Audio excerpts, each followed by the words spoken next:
Bonsoir et bienvenue dans votre journal du vendredi 10 juin. Tout de suite, les titres que nous développerons dans cette édition. Dans le cadre de la Journée des océans, une conférence débat animée par Pascal Safache s'attachait à l'évolution du niveau de la mer. Le centre hospitalier Maurice Despinois et le Collège des psychologues ont organisé hier une journée de réflexion sur le psychologue aujourd'hui, approche clinique et thérapeutique. L'ensemble de la filière halieutique et aquacole de la Martinique s'était donné rendez-vous à Sainte-Luce pour la 2e édition des Assises de la pêche et de l'aquaculture. Le Carbet des sciences propose la visite d'une exposition interactive consacrée au monde du sport. Jusqu'au 23 juin, les œuvres d'artistes contemporains sont visibles à l'Atrium dans le cadre de l'exposition Remix Caraïbes. Rencontre avec Alexandre Télim, jeune écrivain martiniquais prometteur. Dans le cadre de la Journée mondiale de l'océan, la mairie de Fort-de-France organisait une conférence débat animée par le géographe et universitaire Pascal Safache. Une conférence sur l'évolution du niveau de la mer. Chaque année, aux Antilles, la mer s'élève et entraîne des bouleversements pour la faune et la flore. L'élévation du niveau de la mer impacte particulièrement les petits territoires micro-insulaires comme la Martinique ou d'autres îles du bassin caribéen. Pour les années à venir, si on s'en tient simplement, je dirais, aux évaluations qui sont faites par le GIEC, le groupement intergouvernemental sur l'évolution du climat, le GIEC dit dans la Caraïbe et particulièrement au large de la Martinique et de la Guadeloupe, le niveau de la mer s'élève en moyenne de 2 mm chaque année. Alors quand on dit ça, ça fait sourire tout le monde. Le problème, c'est que 2 mm chaque année, d'ici 2060, ça fait plus 12 cm. Et sur une côte à falaise, ça n'a aucune incidence, mais sur une côte qui est quasiment plane, quelques centimètres d'élévation, ça veut dire plusieurs dizaines voire centaines de mètres d'intrusion marine. Donc la mer qui rentre à l'intérieur des terres sur plusieurs centaines de mètres. D'ici 2090, le GIEC dit hypothèse optimiste, et je dis bien hypothèse optimiste, le GIEC dit que le niveau de la mer en Martinique sera plus élevé d'environ 38 cm. Ça, c'est l'hypothèse optimiste. L'hypothèse pessimiste, c'est entre 50 et 70 cm d'élévation. Donc ce qui veut dire que d'après les mesures que nous avons effectuées, on peut estimer que d'ici 2080 par exemple, la Martinique aura perdu une superficie d'un peu plus de 50 km², c'est-à-dire une superficie équivalente à celle de la ville du François par exemple. La mangrove est une partie du territoire directement impactée par la montée des eaux. Les conséquences pour le reste du territoire sont réelles. En réalité, on s'aperçoit que la mangrove joue le rôle véritablement de pondérateur de l'élévation du niveau de la mer, particulièrement dans le cadre de cette élévation liée au changement climatique. La mangrove permet de pondérer de 50 cm à 1 mètre l'élévation du niveau de la mer. Donc plus on protège la mangrove, plus on a une mangrove, j'ai envie de dire, en bonne santé, et mieux serons-nous protégés. Donc il faut vraiment en avoir conscience, et j'ai envie de dire la politique actuelle qui consiste à dégrader doucement mais sûrement, j'ai envie de dire, la mangrove, n'est vraiment pas la bonne politique à tenir. Il y a à prendre conscience très clairement que cette problématique est une problématique quand même qui est très importante, particulièrement en termes d'aménagement du territoire, parce que si nous n'en prenons pas conscience, cela aura de toute façon des incidences très lourdes sur les aménagements futurs. Une réflexion est donc à mener sur les aménagements des espaces côtiers antillais et sur les modifications nécessaires pour anticiper les risques liés à l'élévation du niveau de la mer. Hier jeudi, une journée de réflexion sur le psychologue du CHMD était organisée à l'école hôtelière à Schellcher. Le CHMD, le centre hospitalier Maurice Despinois, est la nouvelle nomination du centre hospitalier de Colson. L'objectif de cette rencontre était de présenter le collège des psychologues du CHMD, mais aussi tous les apports théoriques qu'il propose à la population et aux patients. Aujourd'hui, on a travaillé aussi bien sur la question de la société, de la place des parents, de ce nouveau rôle qu'ils ont ou qu'ils ont des difficultés à assumer, sur les groupes de points écoute qu'il y a au niveau des établissements hospitaliers. Madame Boulet-Croizan a fait un très très bel historique sur le psychologue et l'évolution de la place du psychologue au sein d'un hôpital psychiatrique. Cet après-midi, nous aurons une rencontre avec un psychologue qui nous présentera un travail sur la douleur chronique.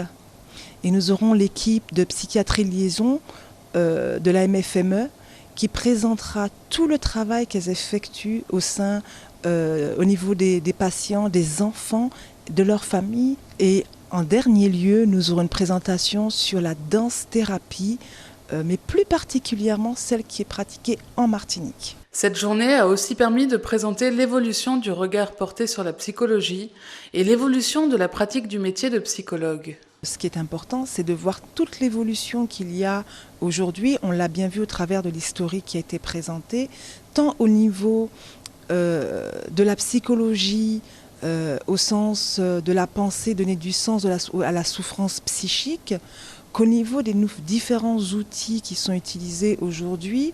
Alors, psychologie, psychanalyse, psychothérapie. Donc on voit bien aujourd'hui qu'il y a une évolution de la psychologie et donc de la pratique de la psychologie. De telles rencontres et moments d'échange permettent une évolution ambitieuse du métier de psychologue dans les établissements de santé. Le comité régional des pêches maritimes et des élevages marins de la Martinique organisait hier, jeudi et aujourd'hui la 2e édition des Assises de la pêche et de l'aquaculture. Cette année, c'est réunir nos voisins caribéens pour faire ensemble. Nous ne sommes pas concurrents, simplement nous voulons partager ensemble, voir d'une manière globale et tenir compte de nos spécificités. Les assises de la pêche cette année, c'était la Caraïbe avec Saint-Martin, Saint-Barthélemy, la Désirade, la Guadeloupe bien sûr, la Martinique, Dominique et Sainte-Lucie. Dominique est tout près de nous et pratiquement on ne connaît pas trop ce qu'ils font, eux non plus. Et alors que les pêcheurs, en principe, s'entendent très bien. Ils partagent l'eau, ils partagent la boisson sur l'eau, mais au niveau des autorités, ça coince, ça bloque. Donc on a voulu abaisser les barrières. Non seulement prendre le travail de marin-pêcheur en considération, voir comment ça se passe avec nos voisins, mais aussi faire en quelque sorte une coopération. Il y a beaucoup de points communs et au fait, les problèmes se ressemblent. Et c'est pour cette raison que nous sommes réunis pour trouver un terrain d'entente, mais pour trouver des solutions. Cette rencontre fut également l'occasion de marquer la volonté de faire des professionnels de la filière pêche et élevage marin des acteurs clés du développement économique de la Martinique. Le Carbet des sciences a inauguré ce matin sa nouvelle exposition interactive 1, 2, 3 Sporté. Sur 200 mètres carrés, l'exposition aborde différents aspects du sport, le fonctionnement des muscles, les bienfaits apportés par la pratique physique, mais également l'importance de l'hydratation, de l'alimentation ou encore les dangers du dopage. Durant la visite, le public apprend également sur le rapport qu'entretient l'homme à la technique à travers le sport. L'exposition est accessible aux non- et aux malvoyants puisque les textes de l'exposition sont traduits en braille. 1, 2, 3 Sporté, une façon ludique et interactive de s'informer sur le sport et tout ce qui l'entoure. Comme toute exposition de culture scientifique, technique et industrielle du Carbet des sciences, nos objectifs sont multiples. C'est apporter de la connaissance à nos concitoyens, c'est le premier objectif. Il y a très peu d'expositions sur le sport, consacrées au sport en culture scientifique. Il me semble que c'est la 4e. Il y en a une au Canada, une en Suisse, une aux États-Unis et maintenant une pour les Antilles. Donc apporter de la connaissance, mais également créer des vocations, pourquoi pas, dans les métiers du sport, ou créer de la vocation chez nos concitoyens pour faire du sport.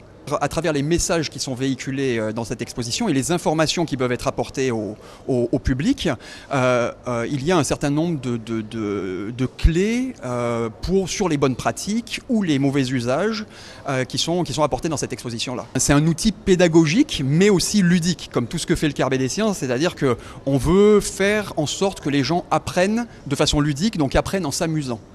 Donc c'est pas une corvée de venir voir cette exposition, il y a des manipulations, il y a de la vidéo, il y a de l'interaction entre le public et l'information. L'exposition interactive 1, 2, 3 Sporté est visible et ouverte à tous au 2e étage du centre commercial Le Rond-Point.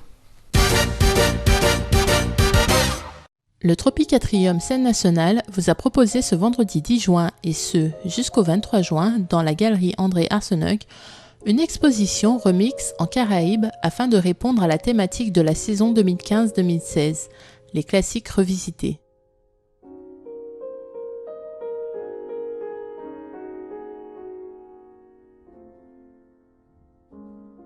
Lors de cette visite, vous pouvez admirer les réinterprétations de ces artistes de la Caraïbe qui actualisent les chefs-d'œuvre de l'histoire de l'art et les repeignent à leur façon. En effet, ces plasticiens de la Caraïbe se sont emparés des pratiques combinatoires caractéristiques de l'art contemporain.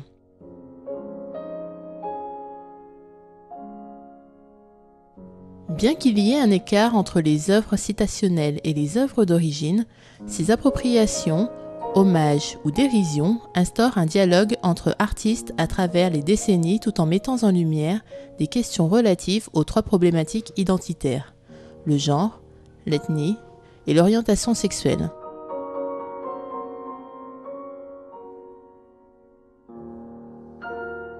Durant notre visite, nous avons rencontré Huguette Edmond qui nous donne ses impressions. L'exposition est magnifique, magnifique.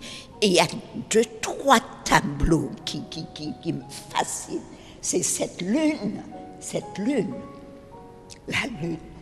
Et puis ces objets en bois qui est fait de main de maître.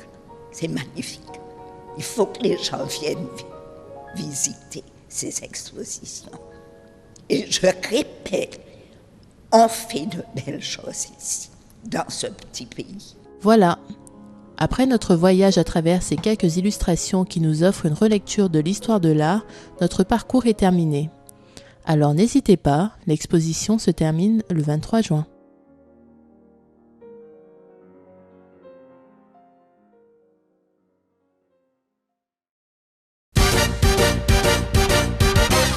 Alexandre Télim est un jeune écrivain martiniquais qui fait souffler un vent nouveau sur la littérature de notre île. Déjà un succès en librairie, son roman « Trempage créole », qui se décline en 3 tomes, raconte les aventures de 4 amis lancés dans une enquête qui va les mener d'épreuve en révélation. Nous avons rencontré l'auteur qui nous en dit un peu plus. Je propose depuis l'année 2011 la saga Trempage créole qui compte aujourd'hui 3 tomes, Secret de famille, Derrière les masques et Entre les lignes, qui relate le quotidien de 4 étudiants d'une vingtaine d'années dans leur famille, leurs amours, leurs scandales. C'est un peu une façon pour moi d'apporter un autre souffle à la littérature antillaise, de représenter cette jeunesse dans la modernité actuelle, dans leurs défis avec leur famille, de la préservation de la culture, des traditions, ce genre de choses. Et bien sûr, de les voir évoluer dans toute cette mixité, ce métissage culturel, historique, politique qu'on a aux Antilles. J'ai voulu en fait un titre assez marquant qui signifie quelque chose pour les gens. Le trempage, c'est un plat où il y a beaucoup de mélange, qui est issu d'une histoire assez lourde, d'une période de pénurie des Antilles. C'est synonyme aussi de rassemblement, convivialité. J'ai voulu cette image culinaire pour représenter un peu la mixité culturelle qu'on a aux Antilles, ce petit territoire où cohabitent plusieurs communautés noires, indiennes, békés. Voilà, j'ai voulu, comme dans la saga, je décris tout ce panel de mixité, de métissage. J'ai voulu un titre qui reflète cela. Je dirais que c'est un style assez dynamique, assez visuel. J'ai voulu décrire des scènes qu'on puisse facilement imaginer, que ça soit assez fluide. Bien sûr, à travers les scandales qu'il y a dans ces familles, je décris le contexte, des anecdotes historiques, des origines de la culture, ce genre de choses. Un petit côté pédagogique pour les jeunes qui le liront, puisque c'est aussi quand même eux que je cible, même si il y a des moins jeunes aussi qui le lisent, parce que ces jeunes évoluent dans leur famille, avec leurs parents, leurs grands-parents, donc c'est un ouvrage familial qui parle à tous, mais j'ai voulu qu'il soit accessible quand même aux plus jeunes. Pour tout vous dire, la saga est née lorsque j'étais dans ma période estudiantine, mes dernières années. C'est avec ce recul sur le pays que j'ai pu avoir un tel projet, parce que j'ai trouvé que ça manquait, une vraie image du pays ailleurs. J'ai voulu que ce projet parle aux Antillais qui ne connaissent pas suffisamment leur île, et aussi avoir cette plus-value, apporter ma graine à la vision que les autres peuvent avoir des Antilles. Et c'est un peu tout ça le combat en fait que je mène. C'est mon objectif. Après, c'est vrai que moi, j'apprends aussi à me découvrir dans les recherches que je fais pour la saga. C'est une façon aussi de s'affirmer, de valoriser d'où l'on vient. C'est important de toujours le considérer et ça m'apporte autant que je souhaite apporter aux autres en écrivant cette saga. J'ai commencé déjà par avoir envie d'écrire sur la jeunesse antillaise, faire rêver.